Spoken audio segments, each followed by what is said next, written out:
I'll never forget that late spring afternoon, the sun warm on my shoulders, the scent of lavender clinging to my hands after tending the garden, when I stepped into the kitchen and heard my husband, Marvin, on the phone with his mother. "We'll have your room ready by Saturday," he said, his voice casual, almost cheerful. "Your room? Ready for what?"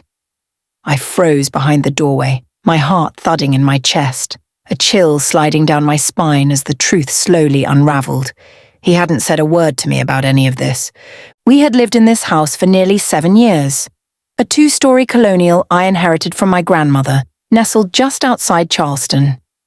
It wasn't just real estate to me, it was memory, it was meaning. It was where I dreamed I'd grow old in peace, surrounded by the things and people I loved.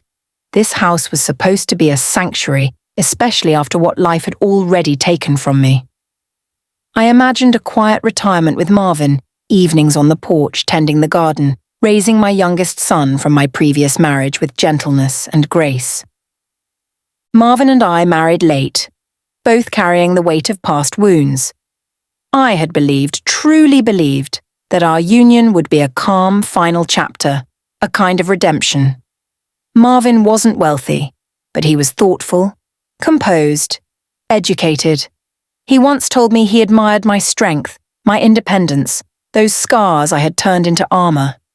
But now I wonder if what he really wanted was not to admire those things, but to silence them. His family never liked me, especially his mother, Agnes. To her, I was too old, too opinionated, a woman with a past and a child who wasn't her son's. I had chalked her coldness up to traditional values, and I had trusted that Marvin would always shield me, always choose us. But here he was, quietly rearranging our lives, my life, without so much as a conversation. I didn't yell, I didn't slam doors, but something inside me cracked that day. A thread of trust, a thread of safety, unraveling quietly. I wanted to believe it was a misunderstanding, that Marvin would explain, and I'd listen, and we'd work through it. But deep down, something told me this was the beginning of something far bigger than I could yet see. A storm gathering at the edge of my world, and this time, I might be standing in it alone. I waited until Marvin hung up the phone before stepping into the kitchen, careful to keep my voice calm though my hands were already trembling. I asked him, gently at first, what he meant about a room for his mother. He barely looked up from his tablet, waving off my concern with that dismissive tone I had grown to resent but always tried to ignore. "It's just for a little while," he said, his words smooth but hollow. "They need a place to stay, and we have plenty of space. I didn't think it'd be an issue." Didn't think it'd be an issue? As if the very foundation of our home, of my boundaries, was up for silent negotiation. He spoke as though I didn't exist, as though the house I inherited from my grandmother, the home I had poured my heart and soul into, was merely a piece of shared real estate and not a reflection of who I was and what I had built after surviving so much already.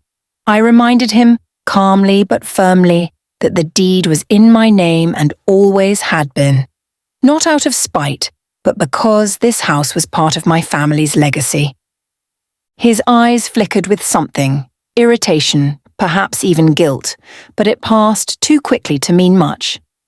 Instead of apologizing, or even offering me a chance to explain how I felt, he muttered something about family coming first, and returned to his screen like nothing had happened.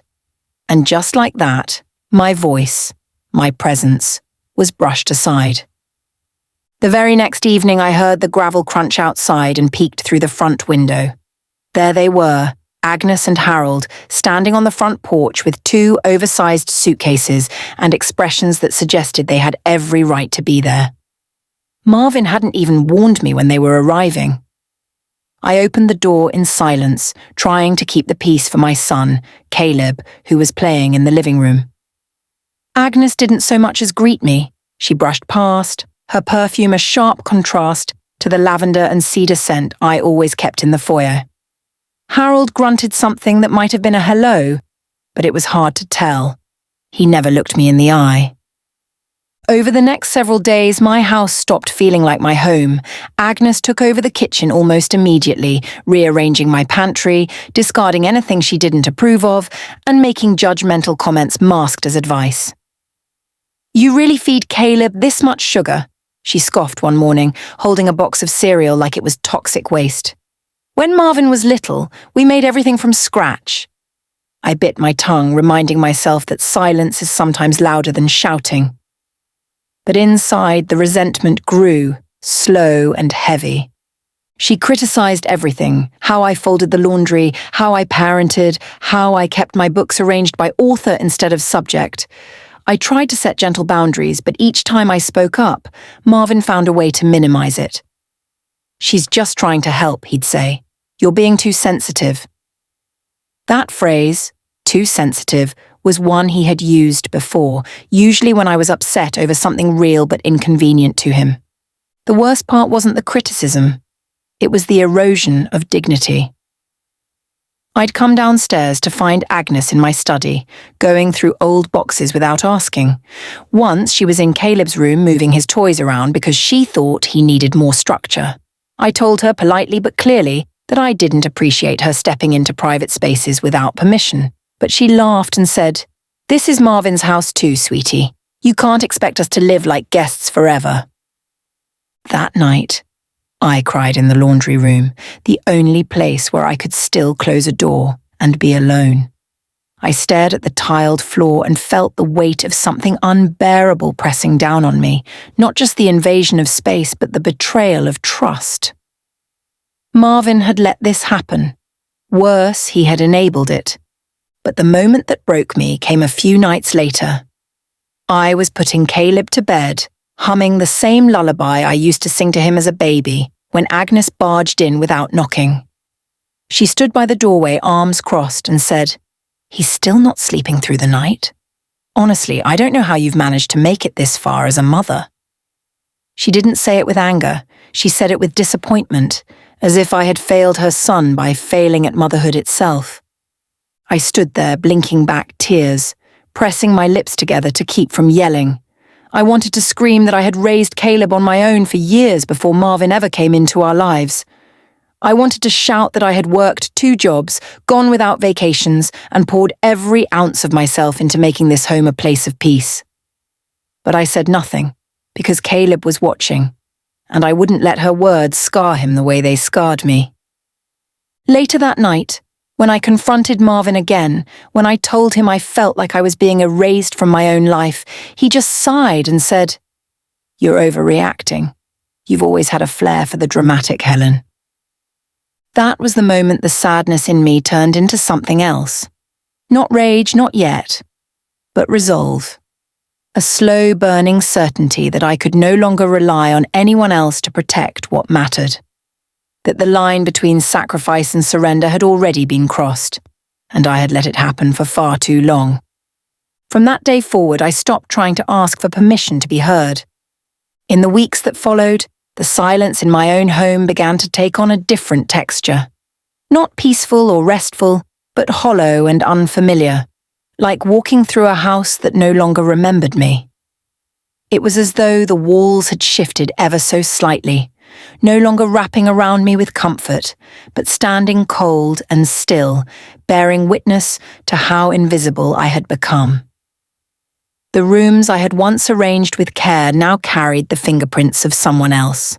Agnes's porcelain figurines on the living room mantel, Harold's bulky recliner shoved into the corner where my grandmother's writing desk used to sit, and the lingering scent of her overly perfumed candles, burning without regard for my migraines or preferences. Each morning, I'd wake up before the sun just to catch a few moments alone with a cup of coffee on the back porch. But even those moments became rare as Agnes began rising earlier and earlier, often already seated outside before I stepped out, speaking loudly on the phone to some distant relative and referring to me not as Helen, but as Marvin's wife. As if I were just a placeholder, a background character in her narrative. I tried to keep Caleb grounded amidst the chaos.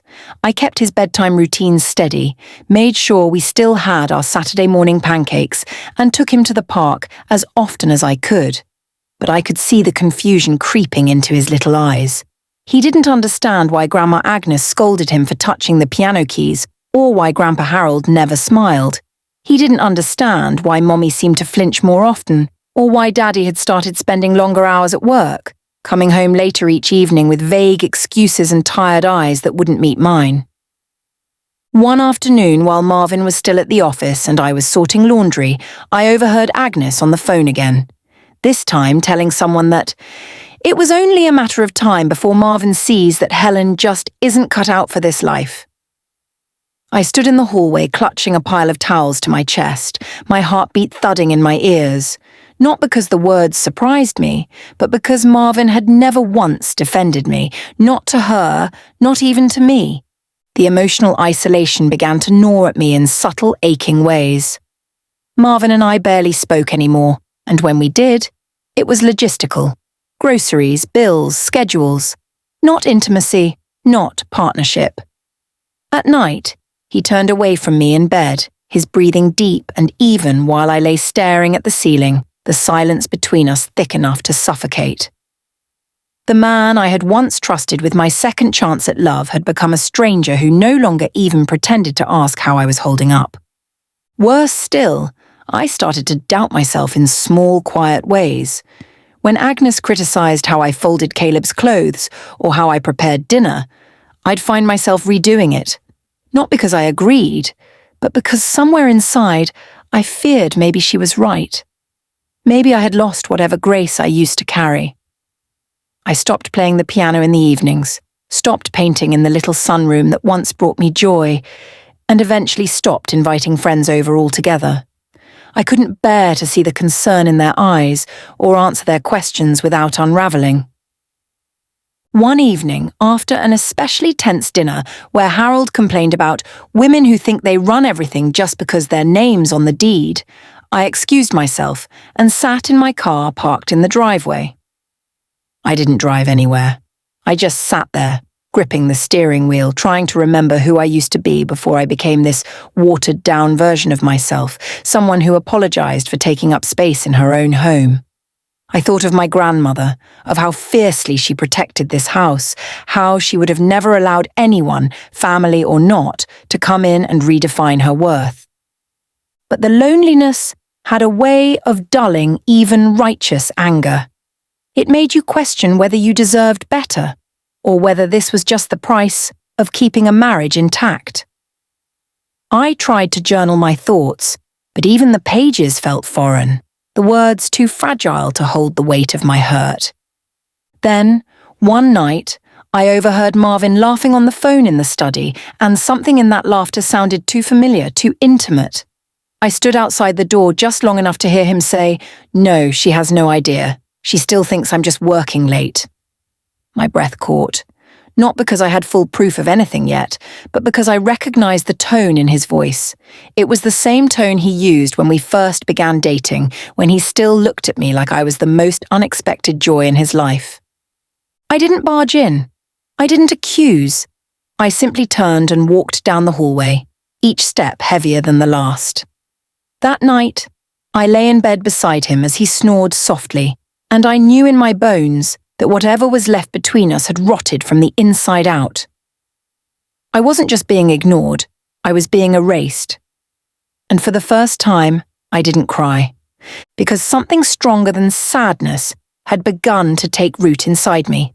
Not rage, not revenge, but something deeper, a stillness, a knowing, a quiet, patient fire that told me, this is not the end. This is the warning bell. And I am listening now. The morning after that phone call, the one Marvin thought I hadn't heard, I stood at the kitchen sink watching the magnolia tree in the yard sway gently in the breeze. I remember how its blooms looked so full, so alive, and yet, for some reason, I couldn't feel anything but empty.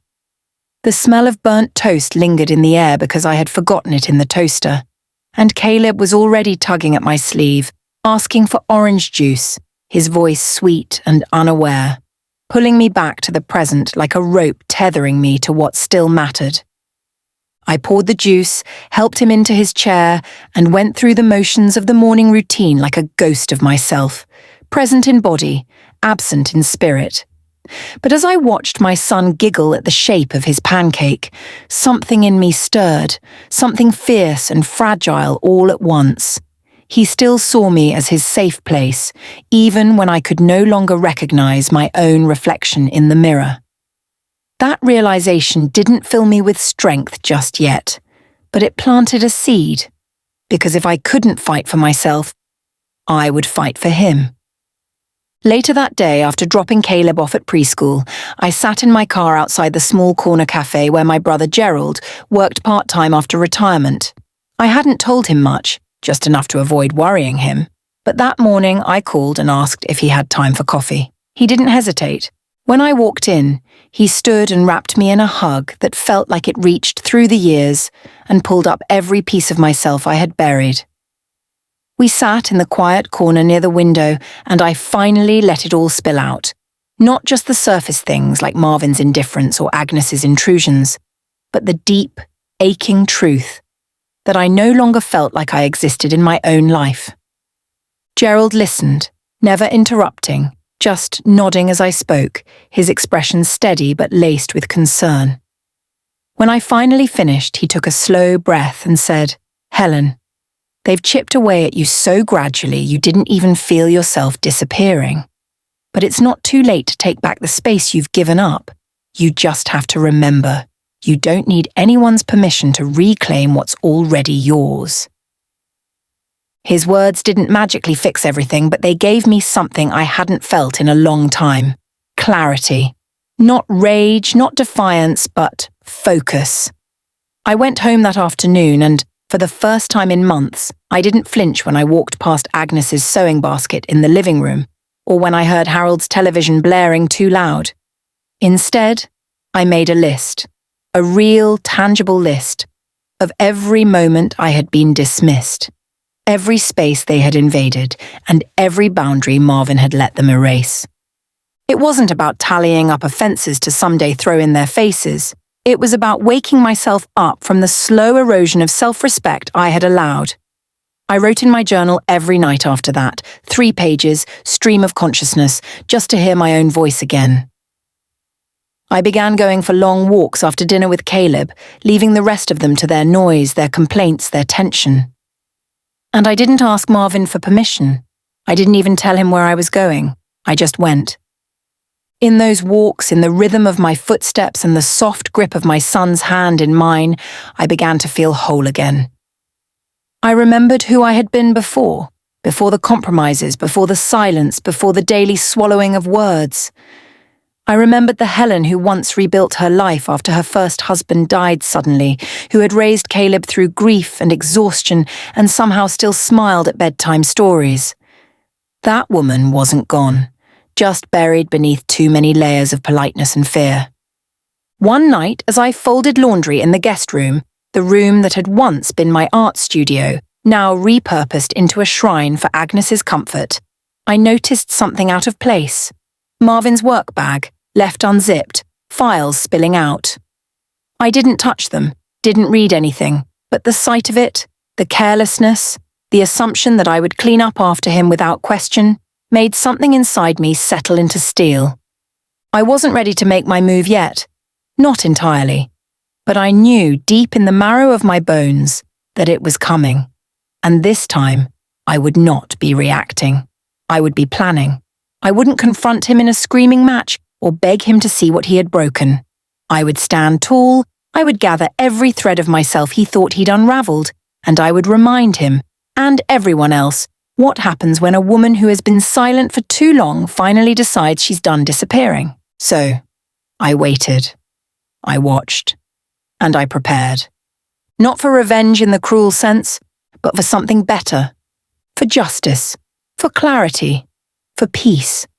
And, most of all, for the return of myself. I didn't move impulsively, nor did I act out of the heat of a single moment. Instead, I allowed my anger to simmer quietly beneath the surface, letting it harden into focus. Each evening after Caleb went to sleep, I reviewed my notes, carefully piecing together the pattern of disregard, manipulation, and betrayal that had crept into every corner of my home. I no longer sought explanations from Marvin. I knew by now he would only offer hollow justifications and paper-thin excuses, but I was determined to face this reckoning on my own terms.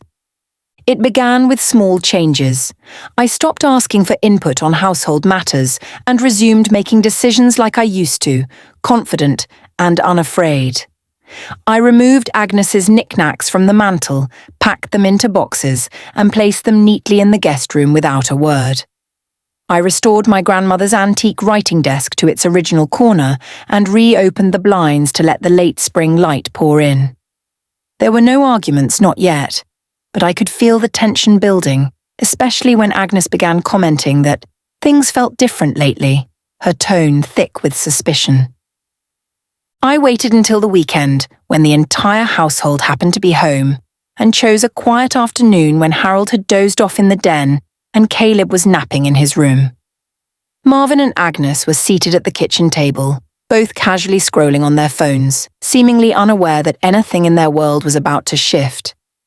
I walked in calmly, sat down across from them, and said with unwavering clarity, "We need to talk." Marvin glanced up, clearly unprepared for confrontation, while Agnes folded her arms, already bracing for drama. But I didn't flinch. I laid out, point by point, what had transpired over the past few months, the disrespect, the intrusion, the emotional neglect, and the betrayal that began long before Marvin's first lie. I reminded them that this house was mine, not just by law, but by legacy, and that I had tolerated far more than any woman should be expected to. When Agnes tried to interject with her usual faux concern, "We're just trying to help, Helen," I cut through her words with a tone as sharp as glass. Helping means asking, respecting, and caring, not controlling, invading, and undermining. Marvin tried to downplay it, mumbling about family adjustments and temporary solutions, but I stopped him with a sentence I had rehearsed countless times in my mind. "You've made me a guest in my own home. Now it's time for you to decide whether you're staying as a partner or leaving as a consequence." That stunned silence I had hoped for. It came. Agnes scoffed, muttering that I was overreacting again, but Marvin remained frozen, perhaps realizing that the woman across from him was no longer seeking approval or validation. She was issuing a verdict, and I wasn't done. That night, once the air had settled and the house returned to its artificial stillness, I waited until Marvin went to bed before retrieving his laptop from the kitchen counter. I hadn't meant to open it at first, I was only planning to move it off the table, but something about the browser still being open caught my attention. I told myself I would only glance, that I wouldn't cross a line, but what I found wasn't a grey area. It was blinding clarity. There, in a folder plainly labelled Work Trips, were email threads, photos, and even a hotel itinerary, all confirming what my gut had suspected for weeks. Marvin wasn't working late, he wasn't travelling alone, and he certainly wasn't invested in fixing anything between us. He was having an affair, and not just a reckless one-night stand, but something with the tone of familiarity, affection, and careful planning. My hands trembled as I clicked through messages filled with private jokes, late-night promises, and plans for a future I wasn't even a footnote in. But I didn't scream. I didn't even cry. Because in that moment, everything I needed was finally in front of me. There would be no more gaslighting, no more pretending I was imagining things, no more walking on eggshells to protect a fragile lie. What Marvin had broken could not be salvaged, and I wouldn't waste one more breath trying to glue together the shards of something he had shattered with such deliberation. The next morning, while he left for work as usual, kissing Caleb on the forehead but barely making eye contact with me, I called a lawyer. Not just any lawyer, but the one Gerald had recommended, someone with experience in high-conflict family cases and a reputation for discretion. I laid everything out, the infidelity, the emotional distress, the cohabitation issues, and the ownership of the property. He listened, took notes, and by the end of the call, we had a strategy in place. From there, things moved quickly. I met with a real estate agent under the pretense of updating the home's appraisal, but in truth, I had made the decision to sell. The house that once meant sanctuary now bore too many shadows, too many echoes of slammed doors and silent dinners. I needed a fresh start, not in theory but in brick and mortar. Offers came in faster than I expected, and I accepted one from a couple who reminded me of what Marvin and I had once aspired to be: hopeful, respectful, and ready to build something real. By the time Marvin returned from his next conference, the furniture had already been rearranged, Agnes's belongings boxed, and the realtor's sign discreetly tucked behind the side gate, ready to go up the following morning. I greeted him with a calm that made his expression falter. "What's going on?" he asked, eyes darting around the changed room. I handed him a manila envelope, thick with documents that represented my final answer: divorce papers, property transfer notices, custody agreements. His hands shook slightly as he opened it, his voice barely above a whisper as he said, "You can't be serious." I met his eyes steady and sure. I've never been more serious in my life. There was pleading, bargaining, even flashes of the old Marvin, the one who used to quote poetry and touch the small of my back when passing behind me. But I didn't bend, because I had spent too many years giving away pieces of myself to people who never intended to offer anything in return.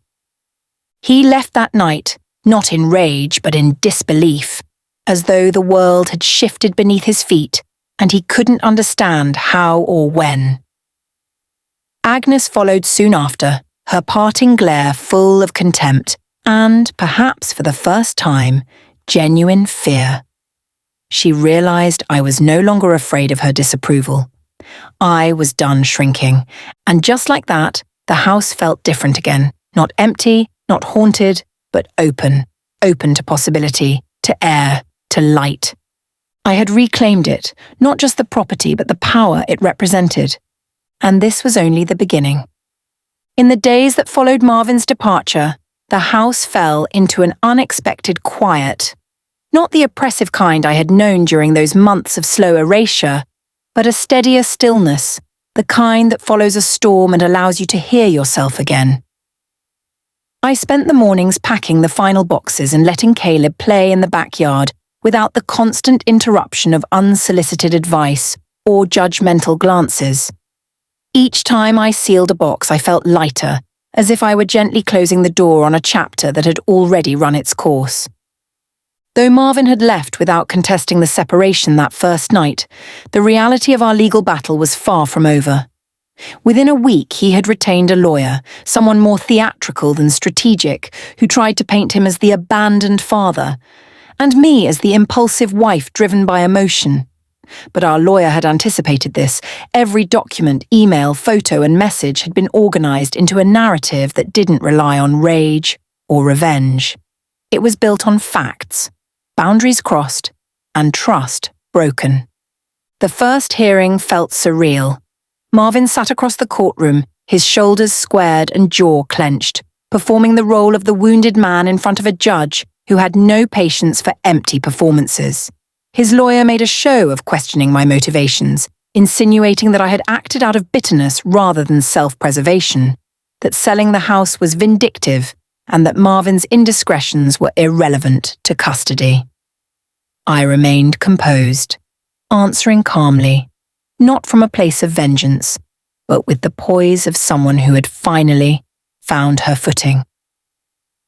When it was my turn to speak, I told the court the truth, not dressed up or dramatized, but as it had unfolded. I explained the emotional toll of living with Marvin's parents, who moved into my home uninvited and unchecked. I shared how he had systematically dismissed my needs, neglected our marriage, and continued a long-term affair while I was left to carry the weight of the family he claimed to be preserving. I didn't cry, and I didn't need to raise my voice, because the facts spoke loudly enough, and the judge listened. On the day the ruling came down, I walked into that courtroom knowing that no decision would truly erase the harm that had been done. But still, I hoped for something deeper than revenge. I hoped for fairness. And when the judge awarded me full custody of Caleb and affirmed the legal sale of the house, I didn't feel triumphant in the way people often imagine. I felt a quiet wave of validation. It was confirmation that I had not been unreasonable, that my pain had not been imagined, and that choosing myself, and my son, had been the right thing, even when it felt like the hardest. Marvin looked stunned, as though the outcome had blindsided him. But what surprised me more was the absence of fight in his eyes. Perhaps somewhere deep down, even he understood this was the consequence of his own actions, the final echo of years spent walking away from accountability. He approached me afterward, his tone softer than I'd heard in months, and said, "Helen, I didn't think it would come to this." I looked at him, really looked at him, and realized just how far we had drifted. "You made choices," I said gently but firmly. "This is just where they led." The fallout came swiftly. Word spread through the community, subtly, then quickly. Friends who once praised Marvin's professionalism began to pull back. Neighbors offered quiet support in the form of warm glances and unsolicited help. And those who had once held his parents in high esteem now looked the other way when Agnes passed them in the grocery store. I didn't rejoice in their isolation, but I no longer felt burdened by their opinions. For the first time in years, their power no longer reached me. As for Caleb, he adjusted more quickly than I expected. Children have a way of understanding what adults forget, that peace is louder than chaos, and love isn't measured in promises but in presence. He began sleeping better, laughing more, and once again asking to play music before bedtime, his little voice echoing through the walls as he sang along to the same lullabies I had nearly stopped singing. Reminded me that the home I had fought to reclaim wasn't made of bricks or title deeds. It was made of moments like these. In time, Marvin would come to terms with the new reality, court-mandated visitation, child support, and the knowledge that he no longer held sway over the life he once took for granted. His emails turned from anger to negotiation, then from negotiation to resignation, and when he finally stopped asking for second chances, I knew the healing had begun, not just for me, but for him in his own way. But that wasn't my concern anymore. Because justice, real justice, isn't always loud or dramatic. Sometimes it's quiet. Sometimes it's found in the gentle click of a closing file, the slam of a courtroom gavel, or the simple act of making breakfast in a kitchen where you are no longer afraid to breathe. It was never about punishment. It was about peace. And at long last, I had found mine. The months that followed the court's decision unfolded slowly, not in the whirlwind I once imagined when dreaming of freedom, but in the quiet rhythm of small changes that stitched my life back together piece by piece. I no longer lived in the house on Ashwood Lane. I had sold it not as an act of vengeance, but as an offering to my future self, proof that I was no longer tethered to a past I had outgrown. Caleb and I moved into a modest craftsman home just a few blocks from the small cafe my parents had run for decades, and though the space was smaller, it felt expansive in ways that truly mattered. Each morning, I opened the windows to let in the breeze, brewed fresh coffee in the old percolator my mother had gifted me years ago, and prepared breakfast while Caleb giggled at cartoons in the background. The silence no longer stung, it healed. It allowed me to think without walking on eggshells, to rest without anticipating footsteps that would interrupt my peace. And as the seasons turned, so did the weight in my chest, shifting from grief to acceptance and eventually to gratitude. I began working part-time at the cafe, not out of necessity but out of choice. There was something deeply grounding in reconnecting with my roots, wiping down counters I once leaned on as a teenager, serving regulars who remembered me before I became someone's wife, and carving out an identity that belonged only to me. The laughter of patrons, the smell of cinnamon rolls, and the hum of small-town life reminded me that joy doesn't always roar. Sometimes it hums. It was late one evening just after closing when I heard a knock on the front door.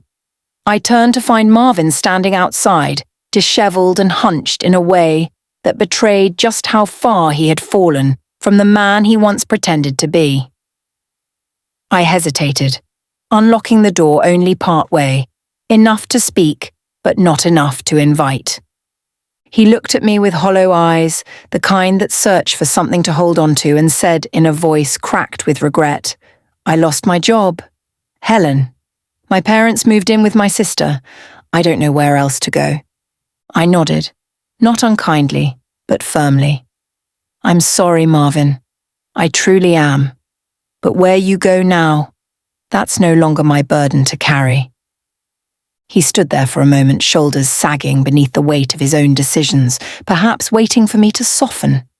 And for a brief second, I did remember the man I once loved, the way he laughed with Caleb, the warmth in his touch during our early mornings, the hope I once held for what we could have been.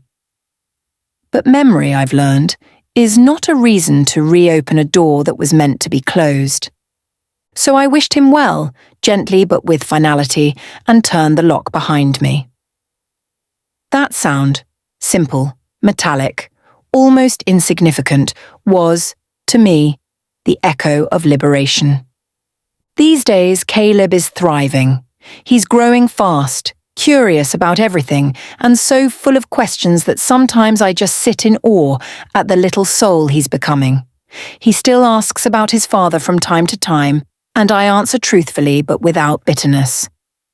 I want him to grow up knowing that strength doesn't come from denying pain, but from acknowledging it and still choosing joy anyway.